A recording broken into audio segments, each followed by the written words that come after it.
DNA क्या है और ये कहाँ मिलता है? ये तो आप जानते ही हैं कि हमारा शरीर सेल्स से मिलकर बना होता है, यानी कि कोशिकाओं से मिलकर।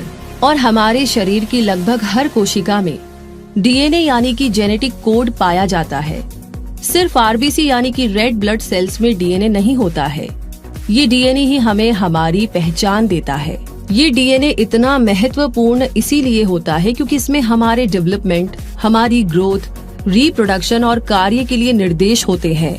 अधिकांश डीएनए न्यूक्लियस में पाए जाते हैं, जिसे न्यूक्लियर डीएनए कहा जाता है, और डीएनए का एक स्मॉल पोर्शन माइटोकॉन्ड्रिया में भी पाया जाता है, जिसे माइटोकॉन्ड्रियल डीएनए कहते हैं। डीएनए की full form deoxyribose nucleic acid होती है और ये जैविक अम्ल नाइट्रोजन क्षारों से मिलकर बनता है। इंसानों में पाए जाने वाले डीएनए में लगभग 3 बिलियन बेसेस पाए जाते हैं और डीएनए का लगभग 99% हर इंसान में सिमिलर होता है। डीएनए एक लंबी जंजीर जैसा दिखने वाला अणु होता है जो जीव की आनुवंशिक विशेषताओं को एनकोड करता है। वैसे हैरानी की बात ये है कि अगर हमारे शरीर में मौजूद सारे डीएनए को सुलझाया जाए तो ये इतने लंबे होंगे कि सूरज तक पहुंचकर 300 गुना बार वापस अर्थ पर आ सकेंगे। जीन हेरिडेटरी मटेरियल होता है जो सेल न्यूक्लियस में पाया जाता है और ये जीन्स डीएनए के बने होते हैं। डीएनए एक घुमावदार सीढ़ी नुमा आकृति बनाता है और इसे डबल हेलिक्स कहा जाता है। न्यूक्लियोटाइड्स का डबल स्ट्रैंडेड पॉलीमर डीएनए होता है, लेकिन सिंगल स्ट्रैंडेड डीएनए भी पाए जाते हैं। हर न्यूक्लियोटाइड में ये पाए जाते हैं फास्फेट अणु, एक शुगर मॉलिक्यूल जिसे डीऑक्सीराइबोज कहा जाता है, नाइट्रोजन युक्त क्षार यानी बेसिस। इसमें 4 बेसिस पाए जाते हैं, एडेनाइन ए, साइटोसिन सी, गुआनिन जी और थाइमिन टी।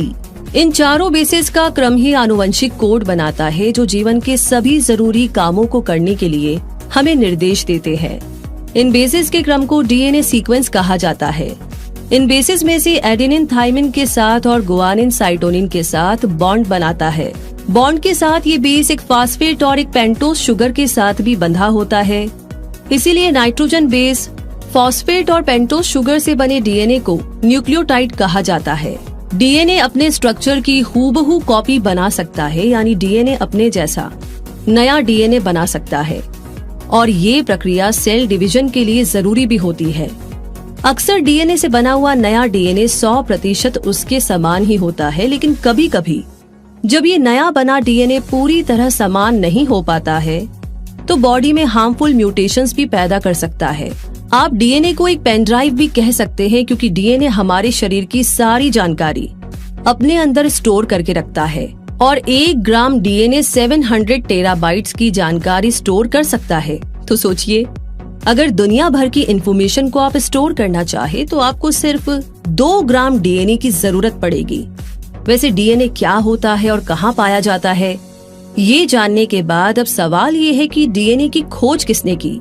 तो डीएनए को सबसे पहले जर्मन बायोकेमिस्ट फ्रेडरिक मेशर ने 1869 यानी कि 1869 में ऑब्जर्व किया, लेकिन बहुत सालों तक इस मॉलिक्यूल की इम्पोर्टेंस रिसर्चर्स का ध्यान अपनी तरफ खींच नहीं पाई। लेकिन जब 1953 में यानी कि 1953 में James Watson, Francis Crick, Maurice Wilkins and Rosalind Franklin ने डीएनए का डबल हेलिक्स स्ट्रक्चर खोज निकाला, तब ये समझा जाने लगा कि ये डीएनए बायोलॉजिकल इंफॉर्मेशन को कैरी कर सकता है। इसके लिए वॉटसन, क्रिक और विकिंस को 1962 यानी कि 1962 में मेडिसिन का नोबेल प्राइज भी मिला। डीएनए के मॉडल को वॉटसन क्रिक मॉडल के नाम से भी जाना जाता है। अब डीएनए के इम्पोर्टेंट वर्क्स के बारे में भी थोड़ी सी बात कर ली जाए।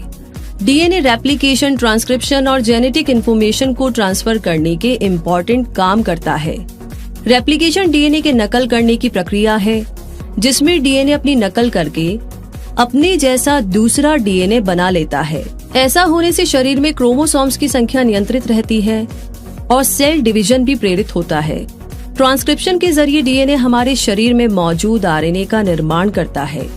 जेनेटिक इंफॉर्मेशन को एक पीढ़ी से दूसरी पीढ़ी में ट्रांसफर करना भी डीएनए का बहुत ही इम्पोर्टेंट काम होता है। और आइए अब डीएनए टेस्ट के बारे में जानते हैं, जिसके बारे में आपने काफी सुना है। हर इंसान के डीएनए में उसके हेरिटेज की जानकारी होती है और डीएनए टेस्ट या जेनेटिक टेस्ट किसी जेनेटिक डिसऑर्डर का पता लगाने, जेनेटिक म्यूटेशन का पता लगाने के लिए किया जाता है। बच्चे में मदर और फादर दोनों के जीन्स होते हैं और डीएनए टेस्ट के जरिए बच्चे के पेरेंट्स का भी पता लगाया जा सकता है। डीएनए टेस्ट की मदद से किसी भी क्रिमिनल को पकड़ा जा सकता है। डीएनए एक पीढ़ी से दूसरी पीढ़ी में ट्रांसफर होता है और इस आधार पर डीएनए टेस्टिंग के जरिए ये पता लगाया जा सकता है कि आपके आने वाली जनरेशन्स के बालों का रंग, आंखों का रंग कैसा होगा और साथ ही अगली पीढ़ियों में कौन कौन सी बीमारियां हो सकती है, इसका पता भी लगाया जा सकता है। डीएनए टेस्ट की मदद से न्यूबॉर्न बेबीज में जेनेटिक डिसऑर्डर का पता लगाया जा सकता है ताकि समय रहते ही उसका इलाज किया जा सके। इसके अलावा बच्चे के जन्म से पहले भी यानी कि प्रेगनेंसी के दौरान भी जेनेटिक डिसऑर्डर का पता लगाया जा सकता है। और आजकल तो कुछ ऐसे नए टेस्ट भी हो रहे हैं डीएनए के जिसमें ये भी पता लगाया जा सकता है कि आपके पूर्वज दुनिया के किस कोने से आए थे, मतलब ओरिजिन कहाँ से हुआ था। खैर, ऐसी बहुत सारी जानकारियां और बहुत सारी रिसर्च आए दिन डीएनए से जुड़ी हुई आती रहती है और अभी भी इस फील्ड में काफी सारा काम किया जा रहा है और किया जाएगा क्योंकि एक बहुत ही जटिल विषय है।